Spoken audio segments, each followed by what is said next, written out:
Halo teman-teman, pernahkah kalian melihat mesin manufaktur yang bergerak dan berpindah posisi dari posisi satu ke posisi yang lain? Lalu, apa yang membuat mesin tersebut dapat bergerak? Tentunya adalah berupa penggerak, yaitu berupa motor ataupun servo motor, step motor, dan sebagainya. Mesin-mesin tersebut tentunya sudah melewati berbagai tahapan perencanaan dan uji coba yang panjang, termasuk pada tahapan desain. Lalu, bagaimana cara mendesain pergerakan setiap part mesin tersebut? Berapa kecepatan angular, perpindahan, gaya reaksi, momen reaksi, ataupun mungkin energi kinetik yang dialami pada setiap bagian mesin tersebut. Nah, kali ini kita akan mempelajari bagaimana aplikasi pembuatan part 3D maupun konsep assembling serta mempertimbangkan perhitungan dalam menentukan kebutuhan mesin dengan software SolidWorks. Nah, nantinya pada kursus kali ini akan terbagi dalam 9 sesi. Yang pertama, sesi pertama adalah pengenalan fitur 2 dimensi SolidWorks.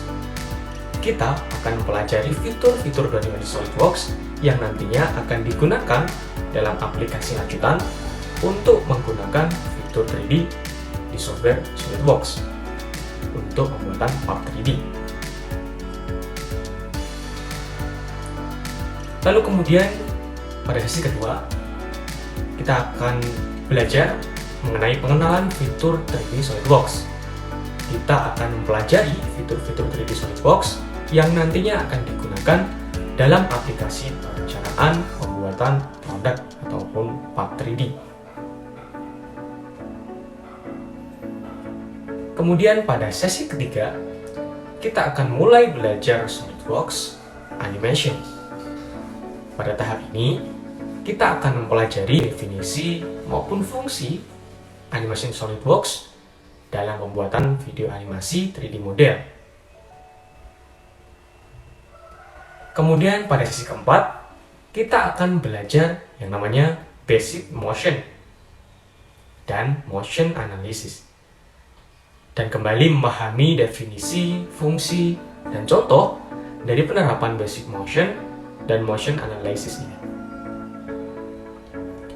Kemudian pada sesi kelima, kita akan belajar aplikasi standar mate, di mana fitur standar mate merupakan fitur dasar yang akan sering kita gunakan untuk membuat animation, basic motion, dan motion analysis. Kemudian pada sesi ke-6, selain fitur standar mate, kita juga akan belajar terkait yang namanya aplikasi Advanced Mate dengan fungsi khusus yang nantinya juga sering kita gunakan untuk membuat animation, basic motion, dan motion analysis. Kemudian untuk sesi ke-7, selanjutnya kita akan belajar tipe fitur mate yang terakhir, yaitu yang namanya Mechanical Mate. Sesuai namanya, fungsi dari mate ini digunakan untuk pergerakan-pergerakan mekanik yang nantinya akan juga sering kita gunakan untuk membuat animation, basic motion, ataupun motion analysis. Kemudian pada sesi ke-8, setelah kita menguasai banyak fitur mate di SolidWorks Motion, kita akan pelajari yang namanya aplikasi motor dan force. Aplikasi motor dan force ini berfungsi untuk menggerakkan salah satu bagian dari assembly ketika kita ingin membuat sebuah animasi. Kemudian pada sesi terakhir ini, kita akan belajar yang namanya fitur gravitasi dan pegas pada SolidWorks Motion. Fitur ini nantinya berfungsi untuk memberikan efek gravitasi dan pegas pada part ketika kita melakukan assembly pada part tersebut. Baik, semua itu merupakan keseluruhan sesi pada kursus kali ini. Tentunya banyak yang akan kita pelajari dan akan sangat bermanfaat yang akan kita pelajari di sini. Untuk itu, saya kali ini mengakhiri dengan ucapan terima kasih dan sampai jumpa di kursus kita nanti.